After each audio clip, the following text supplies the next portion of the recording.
जागतिकीकरण विविध देशांमध्ये माहिती तंत्रज्ञान, भांडवल, लोक, बाजारपेठा, वस्तू यांचा मुक्त संचार आणि देवाणघेवाण म्हणजे जागतिकीकरण होय. जागतिकीकरणामुळे देशोदेशींच्या अर्थव्यवस्था आणि बाजारपेठा परस्परांशी जोडल्या गेल्या आहेत. इसवी सन 1990 नंतरच्या काळात जागतिकीकरणाच्या प्रक्रियेला वेग आला. देशांच्या सीमांपलीकडे असणाऱ्या जगाच्या विविध भागात राहणाऱ्या लोकांमधला संपर्क वाढला. त्यांच्यातील वैचारिक देवाणघेवाणही वाढली.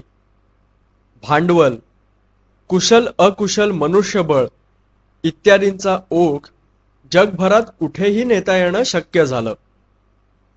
वस्तूंचं उत्पादन सोयीचं आणि किफायतशीर जिथे होईल तिथे करावं. जिथून मिळेल तिथून मनुष्यबळ घ्यावं आणि जगाच्या बाजारपेठेत कुठेही आपल्या मालाची विक्री करावी, अशा स्वरूपाचा जो बदल झाला तो जागतिकीकरणामुळे झाला आहे. जागतिकीकरणाला प्रामुख्याने आर्थिक संदर्भ असला तरी राजकीय, सांस्कृतिक, शैक्षणिक असे याचे विविध पैलू आहेत. जागतिकीकरणामुळे सर्व देशांच्या आर्थिक आणि परराष्ट्र धोरणात बदल झाले आहेत.